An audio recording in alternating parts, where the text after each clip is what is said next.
আসসালামু আলাইকুম সবাইকে। আজকে আমরা যাচ্ছি দিল্লির সবথেকে সুন্দর একটি জায়গা, যেটার নাম হচ্ছে দিল্লি চোর বাজার। তো চোর বাজারে যাওয়ার জন্য আমরা সারিতা বিহার থেকে খুব সকাল সকাল বের হয়েছি। আপনারা দেখতে পাচ্ছেন আমরা যাচ্ছি এখন সারিতা বিহার মেট্রো স্টেশনে। সেখান থেকে আমরা সরাসরি চলে যাব দিল্লি জামা মসজিদ। জামা মসজিদের সামনেই মূলত চোর বাজার। আমরা দিল্লিতে এসে উঠেছি সারিতা বিহারে। এখান থেকে প্রথমে আমরা যাচ্ছি মেট্রো স্টেশনে। এই যে একটি ভিডিও মেট্রো স্টেশনের ভিতরে। দিল্লির মেট্রো খুবই সুন্দর, খুবই চমৎকার। দিল্লির মেট্রো দিল্লির সব জায়গায় ছড়িয়ে ছিটিয়ে আছে। তো ইয়েলো লাইন ধরে আমরা যাব জামা মসজিদ।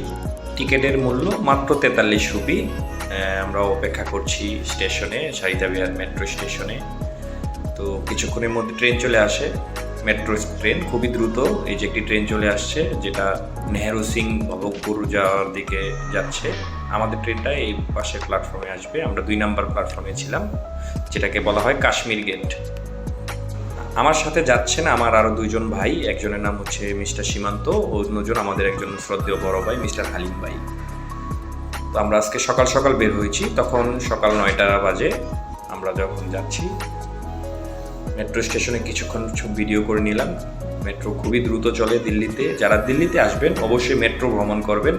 দিল্লির মেট্রো মূলত সবথেকে ফাস্ট আমার দেখায়, এবং দিল্লির সব জায়গায় ছড়িয়ে ছিটিয়ে আছে, যে কারণে যাতায়াত করতে খুবই সুবিধা হয়। এই যে আমাদের মেট্রো চলে এসেছে, আমরা এখন মেট্রোতে উঠবো।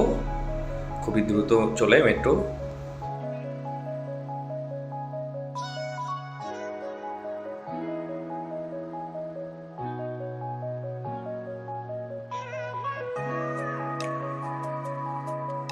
মেট্রোর ভিতরে কিছু ক্লিপ আমি নিয়ে নিলাম। মেট্রোতে আমরা আমাদের ভারতীয় কিছু ভাই বন্ধুদের সাথে পরিচিত হলাম, কথা বললাম ওদের সাথে। তো আমরা মোটামুটি কিছু হিন্দি ভাষা বলতে পারি, যে কারণে আমাদের সাথে কথা বলতে ভালো লাগে। সরি বলে রাখি, আমার চেহারা দেখে ভয় পেয়ে যাবেন না, একটু অগোছালো ছিলাম যেহেতু সকাল সকাল ঘুম থেকে উঠেছি। ঘুম থেকে উঠেই আমরা রওনা দিয়ে দিয়েছি জামা মসজিদের উদ্দেশ্যে চোর বাজারে। মূলত চোর বাজার রবিবার দিন শুরু হয়, ওইখানে খুবই জমজমাট থাকে। তো আমরা জামা মসজিদ মেট্রো স্টেশনে চলে এসেছি খুব দ্রুত। তো আমরা উঠছি উপরে। আপনারা দেখতে পাচ্ছেন দিল্লির মেট্রো স্টেশনগুলো খুবই সুন্দর এবং খুবই গুছানো, চারপাশে নিট অ্যান্ড ক্লিন। এবং যেখানে মেট্রোর লোকগুলো থাকে যারা এখানে কাজ করছে, ওরা খুবই ফ্রেন্ডলি এবং খুবই হেল্পফুল।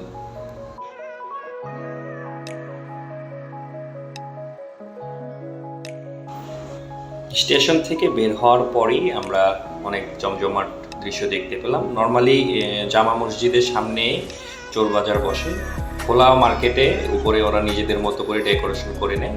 লোক সকালবেলা ছিল, লোকজন কিছুটা কম ছিল, কিন্তু বেলা বাড়তে বাড়তে প্রচুর পরিমাণে লোকের সমাগম হয়। আর এখানে জিনিসপত্রের দাম খুবই কম। মোটামুটি আমি যা দেখতে পেয়েছি খুবই অল্প দামে এখানে ভালো ভালো জিনিস পাওয়া যায়। এই যে জামে মসজিদের গেট, যেটার ছবি আমি এখানে দেখাচ্ছি আপনাদেরকে ভিডিওতে, এবং আমার ভাই সীমান্ত উনি দেখতেছেন, উনি কিছু জিনিসপত্র কেনাকাটা করবেন। তো আমিও চিন্তা করেছিলাম একটি এয়ারপড প্রো কিনবো এখান থেকে। দিল্লির বিখ্যাত চোর বাজার, যেখানে পুরনো বই থেকে শুরু করে এন্টিক আসবাবপত্র, গাড়ির পার্টস, ইলেকট্রনিক্স, এমনকি বিরল সংগ্রহযোগ্য জিনিসপত্র যার অবিশ্বাস্য দামে পাওয়া যায়। আমি এই ভিডিওতে আপনাদেরকে নিয়ে যাচ্ছি দিল্লির সবথেকে রহস্যময় ও জমজমাট বাজার। এখানে ঘুরোঘুরি করে দেখব কী জিনিস পাওয়া যায়, কীভাবে দর কষাকষি করব, কেন দিল্লি ট্রাভেলাররা এখানে সবচেয়ে বেশি ভিজিট করে, সেটা আমি আপনাকে উল্লেখ করব। তো যাওয়ার পরে আমাদের খিদে লেগে যায়। আমরা পাশে একটি হোটেলে উঠে ওখানে আমরা মোটামুটি একটি ভালো খাবার আয়োজন, চিকেন ও রুটি নিই। আমরা 3 জন পেট ভরে আমরা খেয়ে নিই। আমরা ভোজন রসিক বাঙালি, তো আমাদের খাবারটা সবচেয়ে বেশি দরকার, সেজন্য খেয়ে নিলাম পেট ভরে। দিল্লিতে খাবার দাবারের ব্যাপারে আমি যা বলবো, দিল্লিতে খাবার দাবারের দাম মোটামুটি সাস্টেনেবল এবং খুব কম দামে ভালো খাবার পাওয়া যায়। আমরা রাইস ছিল, আমরা রুটি খেয়েছি যেহেতু সকালবেলা। দিল্লির চোর বাজার মূলত দিল্লি জামে মসজিদের ঠিক পাশে অবস্থিত। এটি মূলত লাল কেল্লার সামনে থেকে শুরু হয়ে চাঁদনি চক, দরিয়াগঞ্জ ও চৌরি বাজার এলাকায়। এই ছিল আমার আজকের ভিডিও। ধন্যবাদ সবাই।